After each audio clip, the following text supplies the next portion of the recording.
Hi, I'm Diane Ideus with Hawthorne Union, and I'm a Master Certified Coach with the International Coaching Federation, also known as an MCC. And I wanted to do a brief video about bookend structure. So these are a couple questions that you can use in your coaching sessions to just make some nice kind of consolidated structure without overcomplicating it.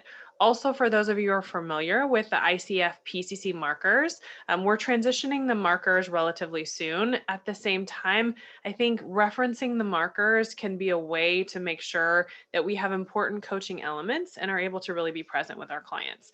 So the simple version of the bookend structure is to just look at the opening and saying, what do you want to cover in this time?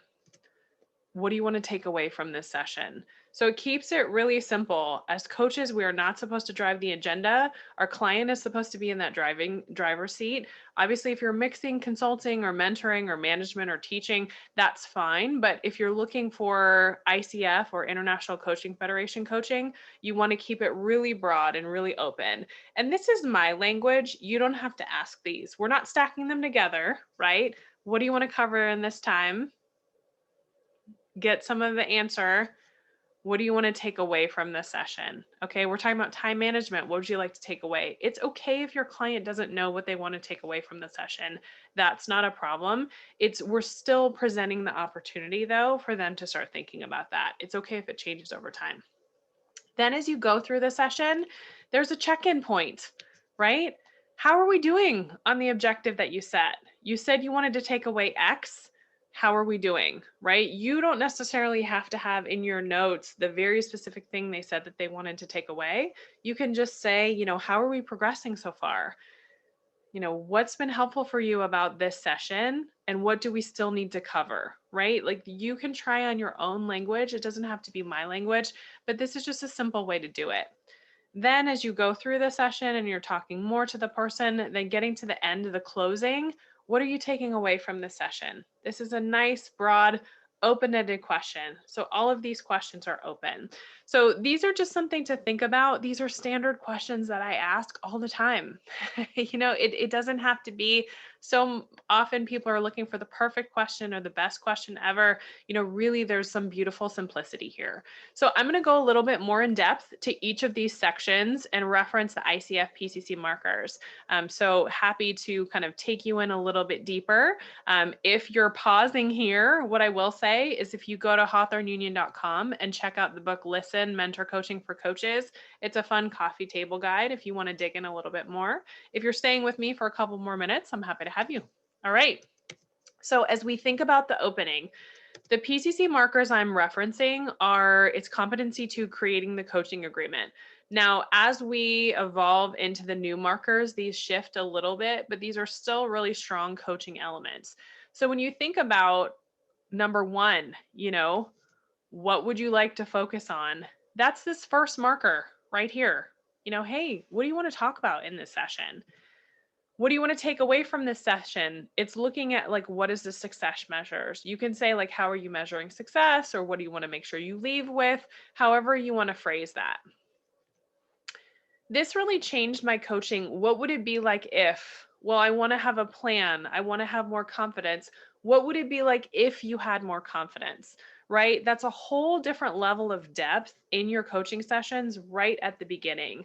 If what would it be like if you had whatever they said that they wanted? And as you can see, I'm just going down the markers. The markers are not supposed to be like a checklist, but I find at least for the markers in the beginning and the markers at the end, it creates those bookends. It's kind of gives you some good structure for all of the other stuff that happens in the middle.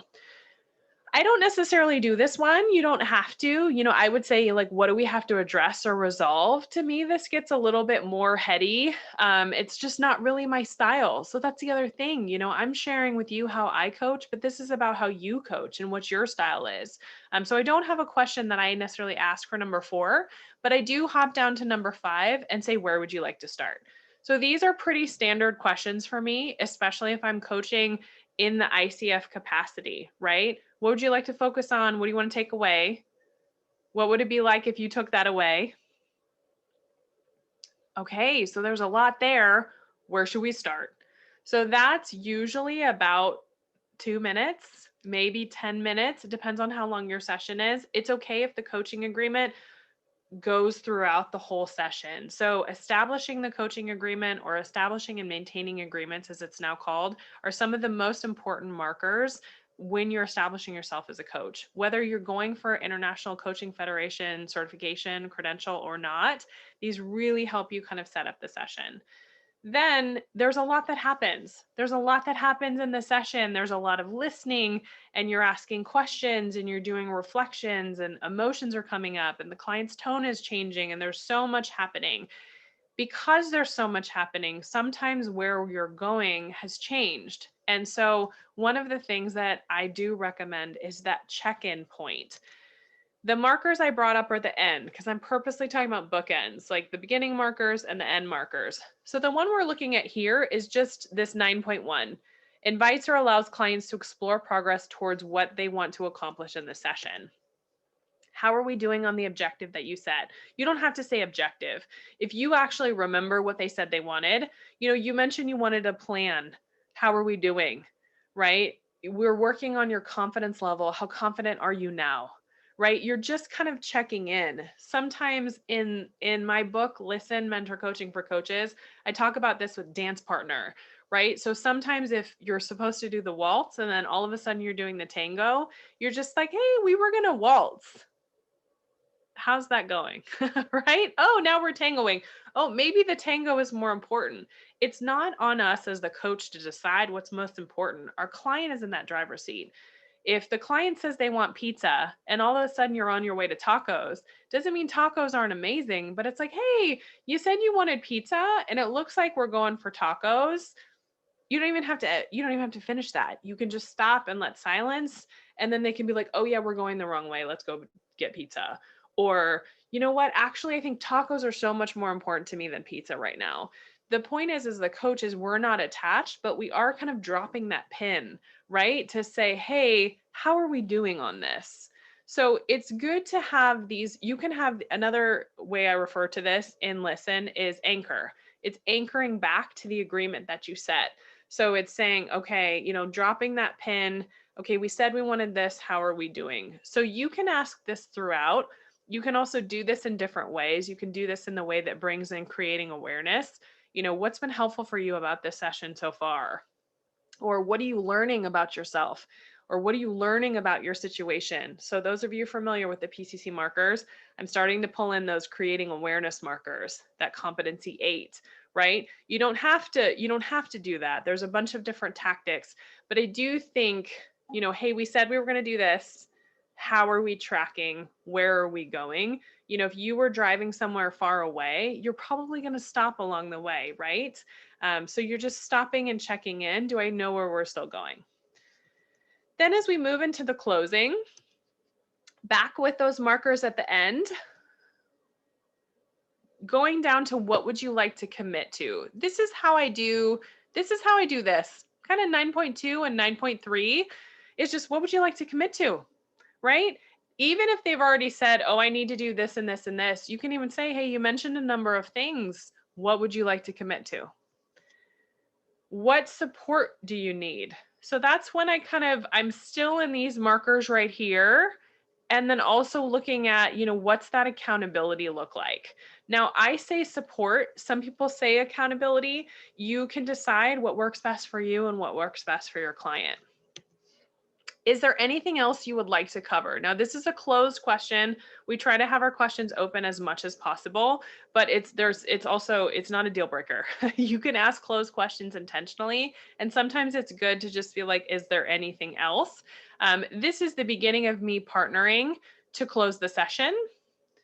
And then I do end with that takeaway. So, that can be back to 9.1, you're inviting and allowing it to explore progress. Sometimes they really cover a lot of these markers. Also, it is helpful for you as a coach to understand what they're taking away from the session, because sometimes the thing that you said that you didn't think was that helpful is actually their main takeaway. Or sometimes if they're not taking anything away, that gives you an opportunity to still address that before the session is closing. And then to me, the coach notices and reflects clients' progress. I think this is a great opportunity to reflect back to them what you're seeing, but I do recommend that you do that after they do it. Because the thing is that as coaches, we see our clients in a different light and often a very positive light. And though that positive recognition is very valuable, and I do recommend that we kind of put that in through the coaching session and affirm the client, you also want to make space for the client to affirm themselves, to make their own commitment and affirm themselves. In addition, if there's something that, you feel like they're not making progress on, then you can decide if that's something that you want to bring up as well. So noticing and reflecting clients' progress, be careful you're not adding a bunch of things. I really see this as an opportunity to affirm the client. But at the same time, if you think that their system of accountability isn't sustainable, that's potentially something that you're bringing up as you're getting to the bookends, as you're closing. So we went through a really simple version of the questions, and we also went through a little bit more depth. But as you can see, my questions are pretty simple. Feel free to copy these. They are not copyrighted, and to just kind of try them out or try them on. They are in the book. Listen, they're scattered through. It's a fun kind of coffee table book. So if you found this video helpful, if you would like to learn more, feel free to check us out at hawthorneunion.com, where you can also order Listen. And I hope that this can help you find your own voice in your coaching and support your clients. So thank you so much for the work that you're doing as coaches, and I look forward to following up.